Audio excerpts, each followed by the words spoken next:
Okay, so let's go ahead and delete the cube in Blender, and let's go ahead and create a UV sphere to start out our character. And what I like to do is I like to go to the view tab right here and set the focal length to 100. That's a good focal length number so that your character is not going to get distorted, it's not going to warp as you zoom in, zoom out. Turn on the X-ray, press X, that way when you sculpt on one side, you do it on the other. Initially, I like to go to the front view and then shape it out real quick from how it looks like from the front view. And the Grinch has kind of like a semi-pear shape. So it kind of gets wide at the bottom, and then at the top it just tapers. So he has a very interesting shape here, the Grinch. Yeah, and then onto the side view, making sure that he doesn't have that human looking face, because he's not human, he's a interesting looking creature. So a little bit, still like a pear shape, but just have from the front view pop out a little bit, kind of like a cat, where you look at the side view from the cat, the mouth pops up slightly, and you have like somewhat a flat forehead, but not too flat. But yeah, the cheeks pop out a little bit, and then the nose and the mouth, like I have a little bit of, he has a puffy mouth, and just accentuating it a bit. And then you could see from the front view here, it looks like there's a little dip in the middle. So this is a good time to go to the top view and just kind of make this pop out from the front. Make sure there's no weird dips. This is a lot of beginners, they just kind of ignore the top view, but the top view is a very important view. Top view and bottom view, make sure you look at that. And you could really see whether your character's face is flat or not when you look at those views. Quarter view also very important. Make sure you have those curves going. And when you look at all these views here, making sure that your character's face or head is not flat, there's still some shape to them, some curves to them. And I like to really work as low poly as possible at the beginning. As you can see, I have not remeshed the character yet, but just really starting to get the overall basic shape of the head and the face down. Not worried about the facial features or anything like that.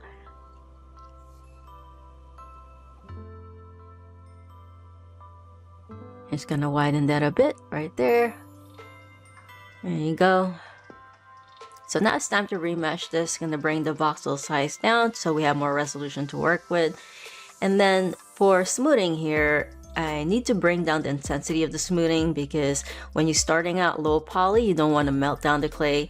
So the lower your resolution is at the beginning, the lower your intensity is for the brush. Especially for the smoothing brush, you don't want to melt down the clay after you have done your basic shape of the head. You don't want to lose those shapes that you created. So definitely bring down the smoothing brush intensity.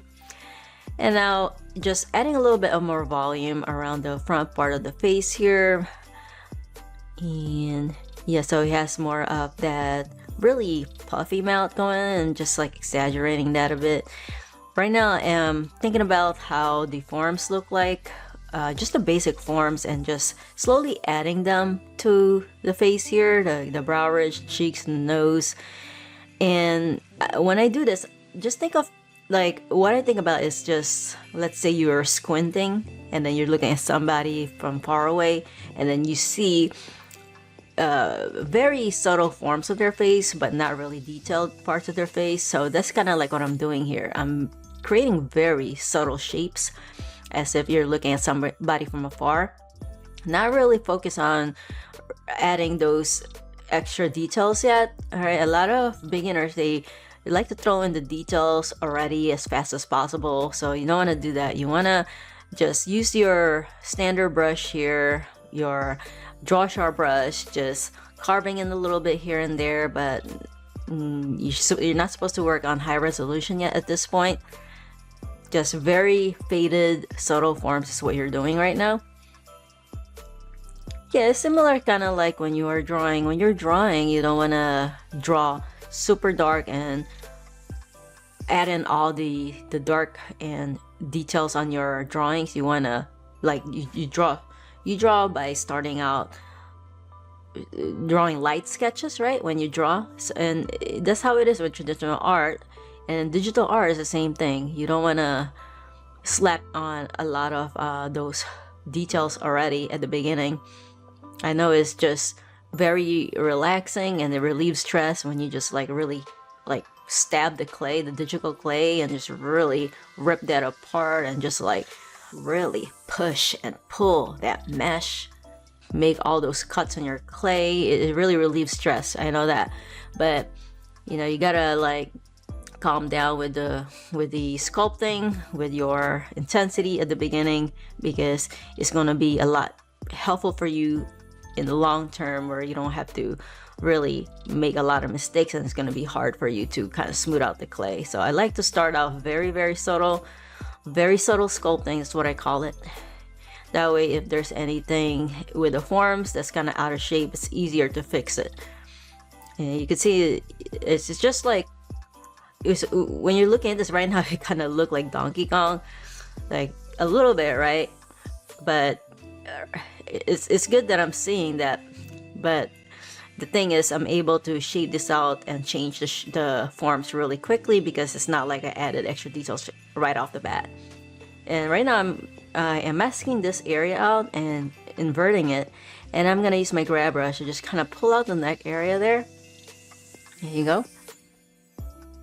So now we got a little nice slim neck for our Grinch there. And when I pull out the clay, I like to remesh this. So, you know, every time you extend the clay and you make a drastic change with the clay, you gotta remesh it so all the geometry will be distributed out evenly again.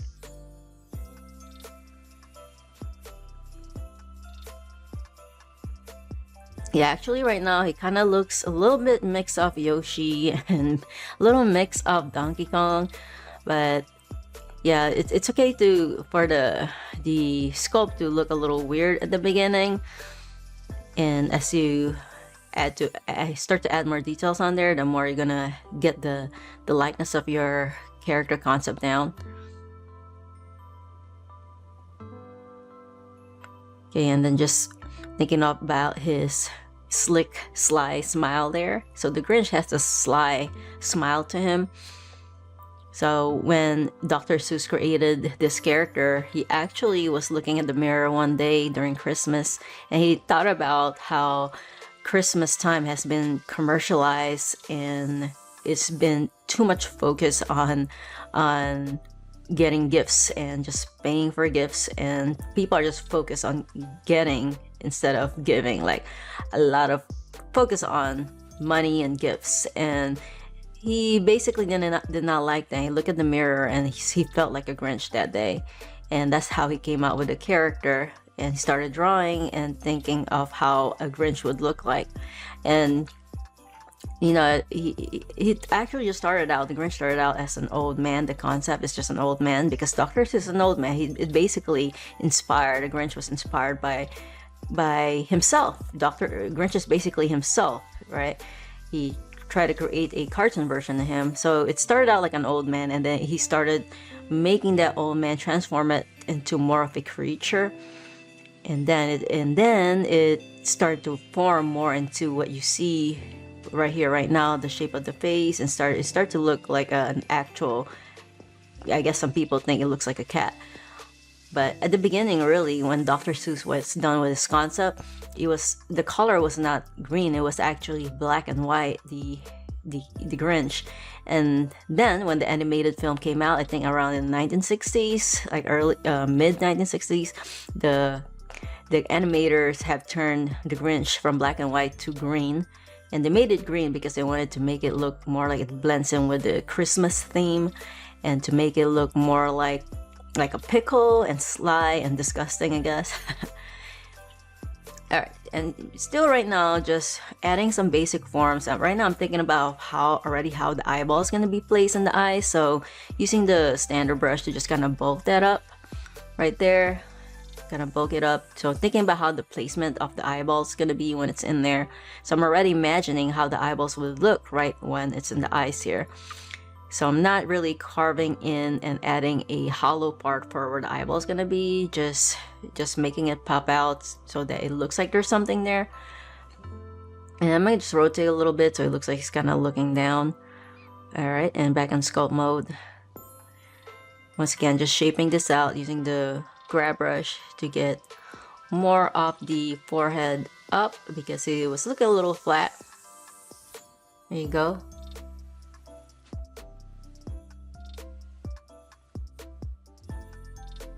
I'm just gonna pulling this out and pulling this out right here, pushing this in.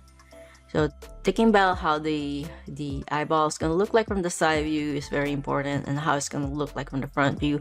And as you can see, as I start to add more and more details, the more I play around with the remesher and crank up the voxels size. Sorry, the more I bring down the voxel size, right? As you can see, I add more details on the eyes. I started to introduce more forms on the eyes, introduce more forms on the lip area. And you could already kind of feel this. If you know you're not able to add the type of form that you want, that means you need to increase the voxels. You need to increase your resolution by bringing down the voxel size. And you can see I'm going to bring it down some more, set it to 0.04 and then remesh. And playing around with it, maybe a little bit lower, 0.02. Alright, and it's good. And as you bring down the voxel size, as you increase the resolution, sometimes it get a little confusing, right? It's like when I say bringing down the voxel size, it actually means increasing the resolution of the mesh. It's like different from Dynamesh and ZBrush. In Dynamesh, like the higher you increase the Dynamesh value, the more resolution you have. For this one, voxel size works differently, right? You bring down the voxel size, the more resolution you have. And you can see, because I have more resolution here, when I'm using the draw sharp brush, I'm actually able to carve in the clay now. Like if you use the draw sharp brush and you don't have enough resolution there's really not much you could do there. You're not going to be able to see the result of the draw sharp brush. The draw sharp brush is just one of my favorite tools in Blender. I use it a lot to just bring in the details. The draw sharp is like a way to carve in the clay. Like when in real life, when you're sculpting, right, you have some sculpting tools that you use, like different type of sculpting tools. So the sculpting tool here, the draw sharp brush, is like the tool that you use in traditional art, traditional clay sculpting, when you used to carve in and slice the clay, right, or just like stab the clay. And yeah, so yeah, I actually used to sculpt when I was in college back then. Yeah, I used to like do traditional sculpting. That was fun. Yeah, that was fun, but just a little messy, you know. Yeah, you can't really undo or redo or do symmetry using traditional art, like sculpting traditional art. So this is what I like about sculpting digitally. You don't have to worry about your hands getting dry and keep on washing your hands, and it's all about it's just like a much cleaner way to express your artistic skills using Blender, ZBrush, all those tools. Yeah, this right here, just thinking about the basic shape of the eyes, and just you can see that I have him look like he has slanted big eyes, which is I think what gives him that nice a slight cunning, sneaky look, right? And I'm using the clay strip brush to just kind of bring out the volume on his forehead. And here, using the draw sharp to just carve that in. So with the draw sharp, you could carve in the clay, but you could also make the clay pop up with the. You could make the clay pop out with the draw sharp by holding Control on your keyboard, and then you could make it pop out. Right now, if you just use a draw sharp and you just sculpt like that, you're pushing it in, and then when you hold Control as you paint, you're able to as you hold Control as you sculpt, you're able to make the clay pop out. So that's basically the subtraction, the addition. If you hold Control, addition if you just sculpt without holding Control. You can see I'm just adding the hollow part for where the eyeball is going to be now, because we're going to be adding some eyeballs there.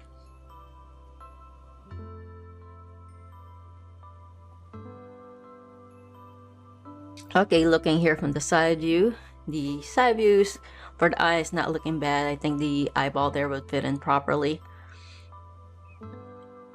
Probably here I could maybe fix a little bit on the eyes. I think gonna use the masking for this. I think what I want to do is I want to mask out the top part of the brow ridge. That way I could manipulate the lower part of the eye without affecting the upper part of the eye. So I'm gonna mask this area out right there.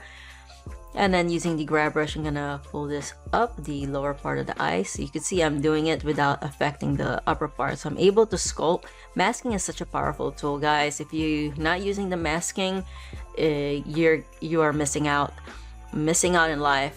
So masking allows you to protect parts of your mesh, parts of your sculpt, so that when you're sculpting one part of the mesh, you're not affecting the other. And right now I am using the draw sharp to further add some details for the wrinkles. Right now there's not much wrinkles I could add here because we are still working fairly on quite low poly mesh, but just trying to right now thinking about how I could introduce more of the secondary forms. We got more or less the basic shapes there, but of course we could still change the basic shape we need to. But right now I am definitely introducing more details onto the forehead, to the eyes and everything. And this is when I start to really bring in the glacier brush. The glacier brush kind of works like when you're using Play-Doh, right? And then you take a piece of clay and then you slap it onto the Play-Doh and then you go and smooth it out. So that's basically what clay strip is. And right now I am using create another sphere there and scaling it down. I'm gonna use this as an eyeball. As you can see, I have X-ray mode on while I am doing the eyeball here for the character. So we're just gonna fit in a UV sphere here into one of the eyes, and later we're gonna duplicate that.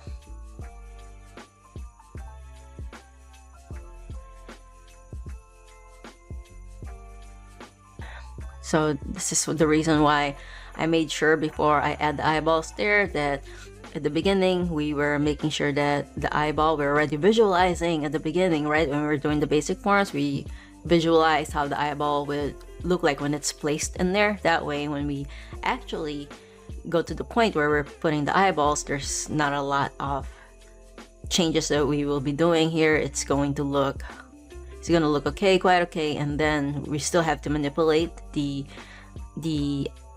eyelids and the lower lids and the upper eyelids here to make it fit better. And yeah, so definitely for the Grinch, I have noticed that his eyes is very close to each other. Okay, so he is a creature, and even though he is a creature, I think that, to be honest, really understanding and knowing the anatomy really helps me out when doing creatures, because I could kind of implement what I know about how the wrinkle flows on the face, how the eyes, and how an old man's wrinkles, old man's eyes look like in real life. And I kind of implement what I know about the anatomy here too, because like I told you before, the Grinch was inspired by Dr. Seuss, and it started out as an old man, really. The Grinch started out as an old man, not a creature. And it just slowly developed into an ugly creature. So I think knowing the anatomy definitely helps, whether you're doing a stylized character or a realistic character. Yeah, a lot of beginners think that just because they're doing stylized character that there's no need for them to learn the anatomy, but the anatomy is such an important skill. And everything that's stylized, most stylized characters, you're able to exaggerate more of the forms. You're able to even add your own style to it without making it look weird if you understand the flow of the anatomy, how the flow of the wrinkles, the flow of the eyes, how the muscles work on the eyelids, how the muscle works on the face go. When you understand anatomy, you're able to get more creative and become bold when it comes to adding your own style to your own character. And yeah, so right now I am just really focusing on the eyes here, trying to do my best to make it look more like the Grinch, but a little bit more on the realistic side. So really my references that I'm using are just the references from Dr. Seuss books, and I did grab some snapshots of some Grinch movies out there. Not the Jim Carrey ones. I do not like the Jim Carrey movies. It looks so corny. But I do like the the 3D animated Grinch that came out. That was real nice. And yeah, I have, but most of the references that I'm using actually is more from the book, Dr. Seuss book. You can see I just duplicated and created a mirror there for the eyeball, so we have now 2 eyeballs that we're working with. And then now I could go back to my sculpting for my forehead here. Now that we had the eyeballs there, we could further make this look more like the Grinch.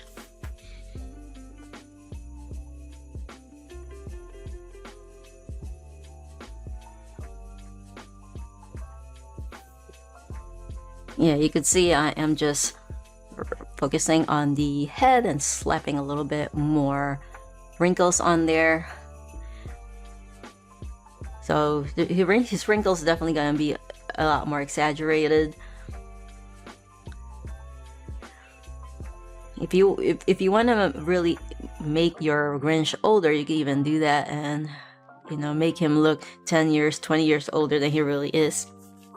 Maybe I'll do that in the future. Maybe I will take this Grinch later and make him 20 years older and see how the Grinch look like when he is 100 years old. Okay, and right now I am basically making the mouth pop out more. All right, so really adding those deeper details on there now. And he has, when he smile really goes up to the side of his face, and I really want to portray that on the Grinch. And I know in the animated film, the Grinch, when he smiles, there is even come to the point where the side of his cheeks gets up to the same level as his eyes, right? And I think that's what makes his face look interesting. So right now I'm not doing it as exaggerated, but later on I will be doing that. I'm gonna be lifting up his smile even more. Right now it looks more like a neutral smile, a little bit exaggerated on the side, but not too much.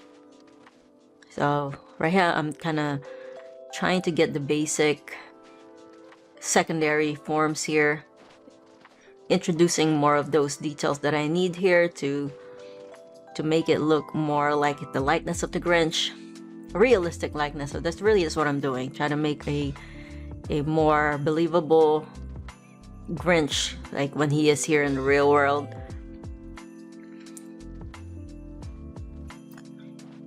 And smoothing that out. Right now it looks a little bit melty, like the clay is melting right now.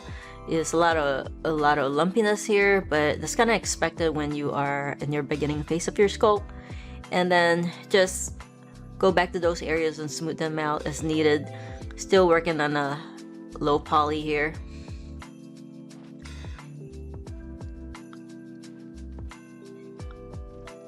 So yeah, one of the challenges here when creating wrinkles is really making sure that it still look uniform and that you don't have any too much lumpiness going on there. I think that's what I see, common things that I see when it comes to beginner students when they sculpt and they just call it done without fixing all the lumpiness on the sculpture there. I know when you're adding wrinkles and when you're adding muscles, sometimes things can get a little bit bulbous in some certain areas, but the thing is, whenever you sculpt something, when you add wrinkle here and there, when you add a muscle, always go back to the process of smoothing them.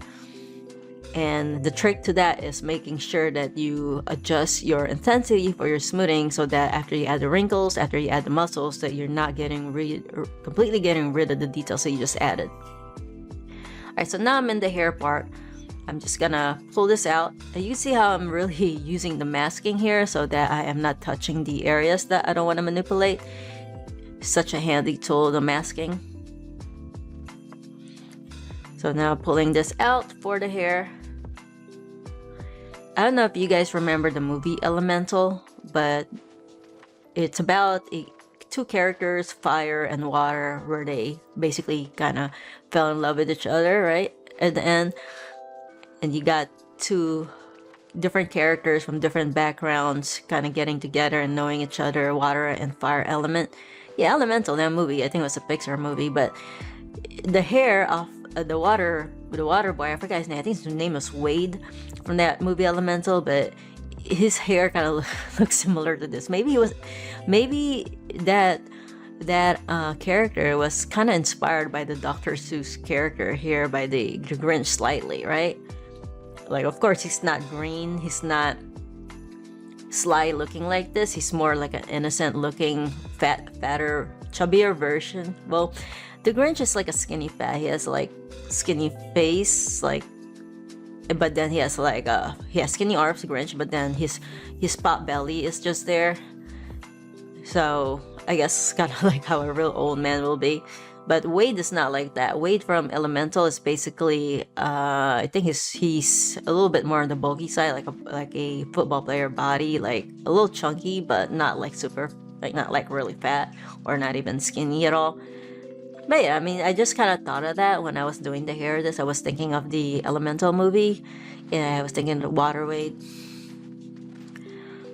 And yeah, so right now, just braiding that hair, and you really want to prevent the hair, because the hair here, there's strands of hair here that's gonna stick a little bit close to the head, and you don't want, when you remesh it, you don't want the mesh of the hair here to bind with the forehead.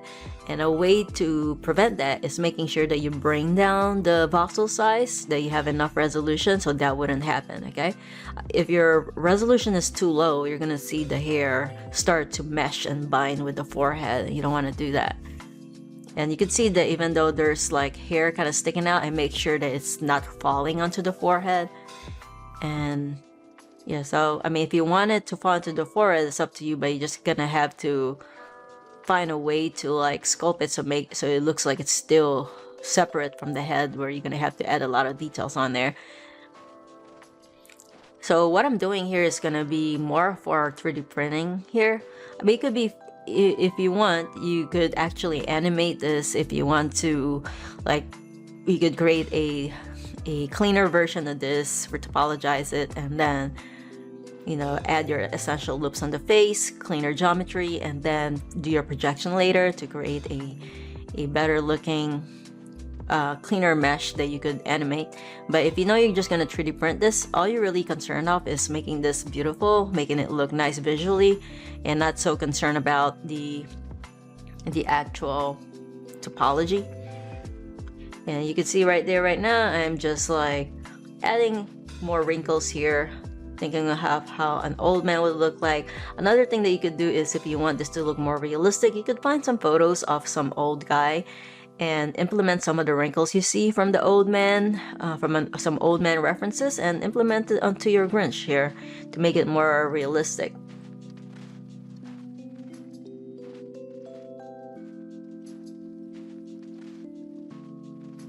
And so right here, right now, I'm just carving in some areas here where I know to indicate where the eyebrows is. So I'm just gonna carving in the clay right there.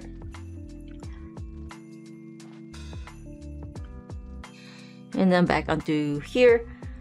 So what you could also do is, you could, if you don't want to see those pixelation, you could go ahead and right click on your mesh here, go to object mode, go right click on your mesh, and do the shade smooth. That way you're not gonna see any pixelation here. So that's what I did there, just did a little shade smooth before going back to sculpt again. And you could see, even though I'm carving in the clay, like using my draw sharp to carve in, you don't really see anymore too much of the pixelation. I mean, you still see here and there, but if you right click on this while you're on object mode and shade smooth, you know, you're basically getting rid of those pixelation. So really adding a bit more wrinkles here and there.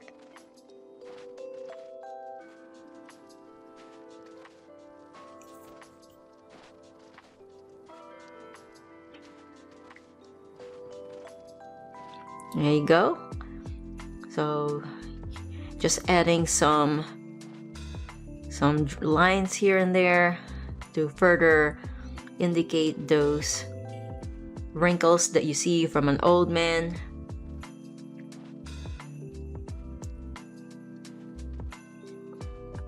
And right now, just adding some depth in the middle here.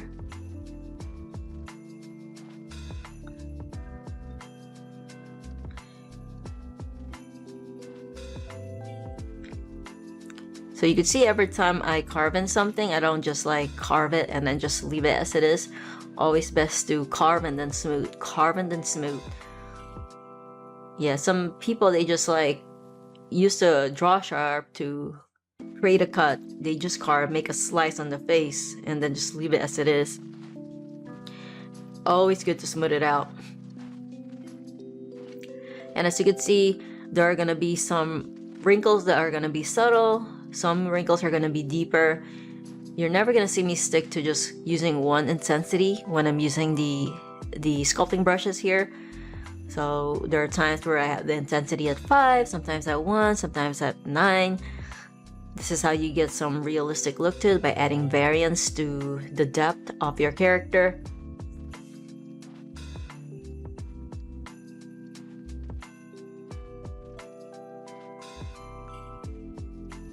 And there you go, just gonna carve that in and a little clay.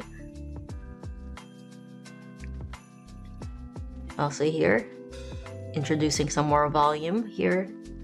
So the more you have more volume around the area where he has his smile on the side, the more you will see that smile pop out around there on the side. So yeah, he's looking a little bit more sneakier and sneakier and a little bit more sly as you add more of the details on the mouth.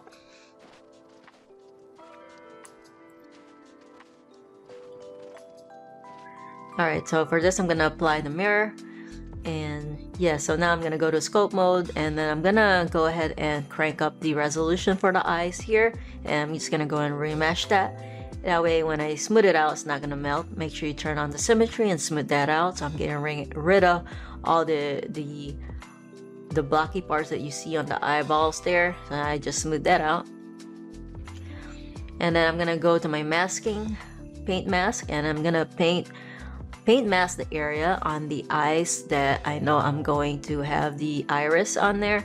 And I'm just gonna go ahead and really just push in I'm gonna push in the clay for this, for where the iris is. So like, once again, this is only for if you want to 3D print this. Now if you want to create more a film animated eye character, film like eyes of a character, then you're gonna have to play around with the texture and, you know, actually create some iris texture on there.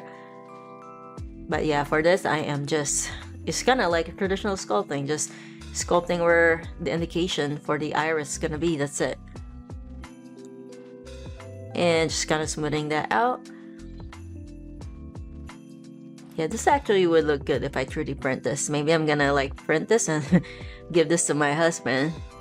Every time it's Christmas, my husband actually is he said he's like a Grinch. He doesn't like Christmas as much as I do. So like me, I really had like a really joyful Christmas as a child. And so I remember when during Christmas time that my family and I would just set up the Christmas lights. It was like a really nice time to really get together with the family, a sense of belonging. And then we have all these events in the Philippines that make Christmas the most fun time in the world. So that's the reason why I really love Christmas. So right now I just created a material for the Grinch here, and just adding the regular material principle BSDF and making the color look more like him. And then for the eyeballs, I'm gonna also add another separate material for that. 2 separate materials here, one for the Grinch skin color and one for the eyes. I believe the eyes here is gonna be yellow, so I'm gonna have to change this up later. But yeah, right now I'm just going to, we're not gonna do anything fancy for the eyeballs here right now. Just gonna like make sure it's shiny like an actual eyes. Right now you don't really see much of the eyeballs. I think we're gonna be using cycles for this so that we are able to see this better. So let's go ahead and set this to cycles, and then we're gonna have to redo the lighting here. So I'm gonna go ahead and delete that light and then add another light, which is gonna be an area light. area light is the best light to use when it comes to using cycle, so you get more of that realistic look to this. Okay, I'm gonna go ahead and just rotate this. So looking in all views as I rotate the lighting to get the type of lighting that I need here. When you're creating lighting, just make sure that the light is above the character. When you create the light, just think of how it is in real life. Most of the light either come from the sky when you're outside, or it comes from the ceiling light. So really it's above, right? The light's always above us most of the time. So whenever I create a light, I make sure that it simulates how it is in the real world, so it makes your character a lot more realistic. Lighting really plays a huge role on how realistic your character is.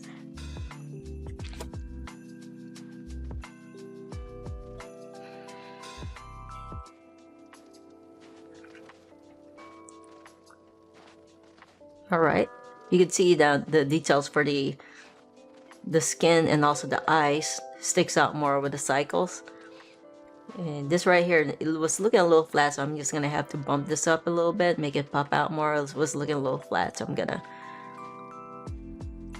There you go. Looking better.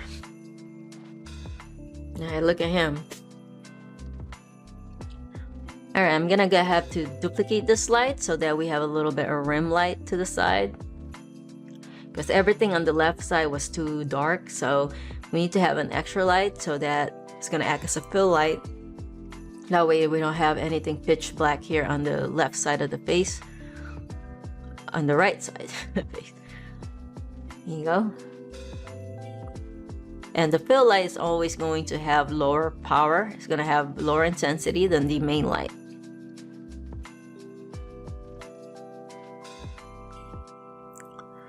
And you can see the bottom of the lips there, it's a little too dark, so I duplicated another light here to just show more of the details on the lips. Making sure that I rotate my light properly and adjusting my light as usual. You gotta expose more of the details on where the lips are at. And what I'm going to do is I'm going to go to my color management here, and I'm going to make this more contrasted. So I'm going to go to my look under color management and set the contrast higher. There you go, and you can see a lot more details there when I set it to very high contrast. But then some parts here got dark, like around the lip area where we barely see his lips. So that's why lighting really works. You're never going to just stick to just one light. You're gonna have one main light, but then you could create other lights that have lower intensities, so you don't have something that's too pitch black, unless that's what you're going for. There you go. You can see just by adding that, you can see a little bit more of the details on the lips too.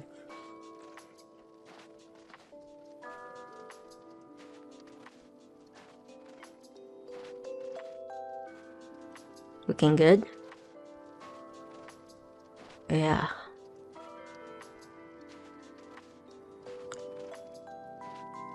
You can see the difference.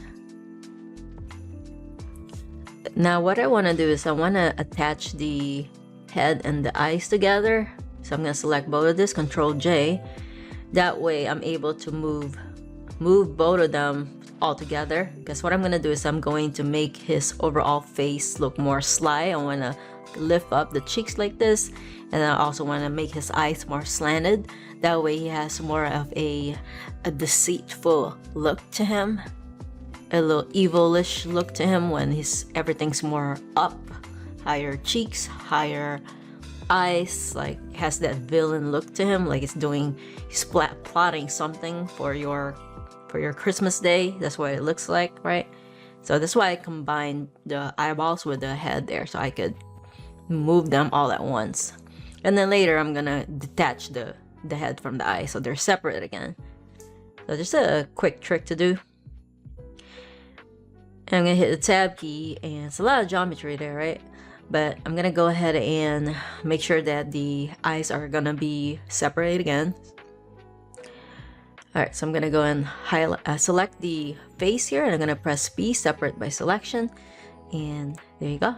So now I got the face separate from the eyes again, so we got full control.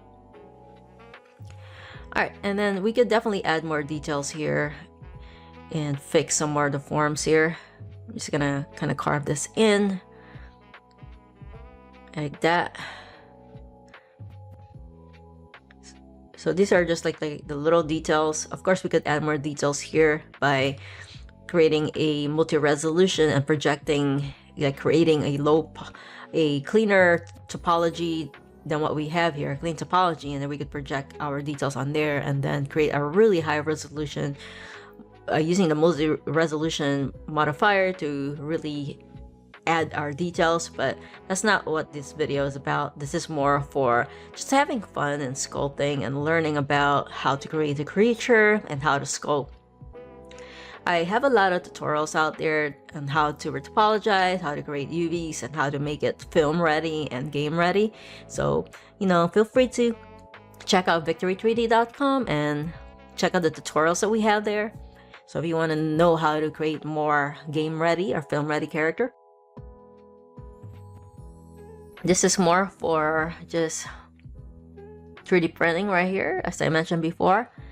And more just for having fun and just relaxing, right?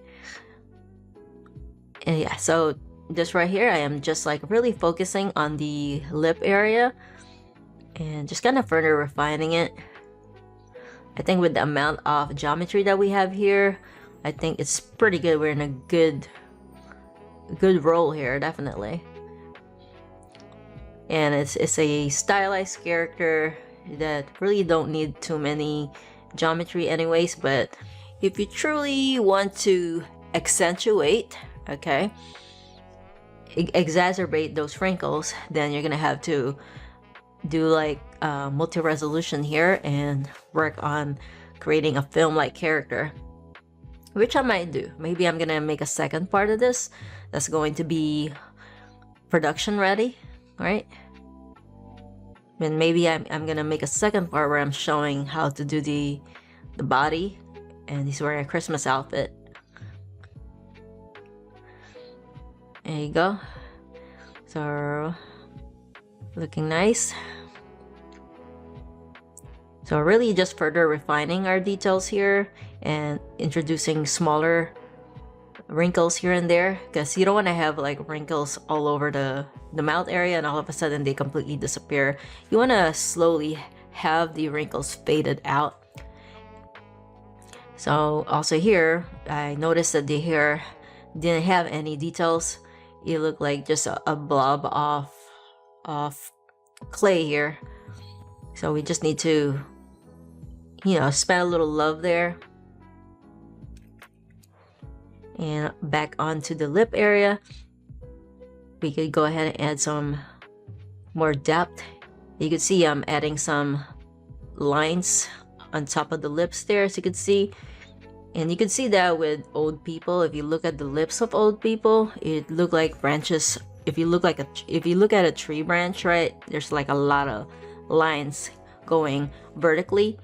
And if you look at old person's lips with all the time that they have lived sucking on straws, drinking water, drinking on a bottle, all the mouth expressions that you have made create those wrinkles on the top of your lips as you age. And you're gonna have, and I'm introducing those to the Grinch here because I know in Dr. Seuss book or even in the animated movies they don't really have this, like those wrinkles on the lips, but I just added it and added my own style just to make it more realistic. And you can see I made the eyes a little bit on the yellowish side, making me look more like the Grinch. Yeah, I'm definitely feeling this. Oh man, look at him. Look at that smile. That smile's just really getting to me, guys. So I think for this one, I want to go and save it. I'm definitely going to add this on I'm going to add like a red background to this. So red and green complementary colors. So I'm going to render this out later and put this on the red background. Maybe render this out with a transparent background and create a layer and fill it up with red color. Alright, and I hope that you guys learned something from this video, and I hope you all have a good holiday.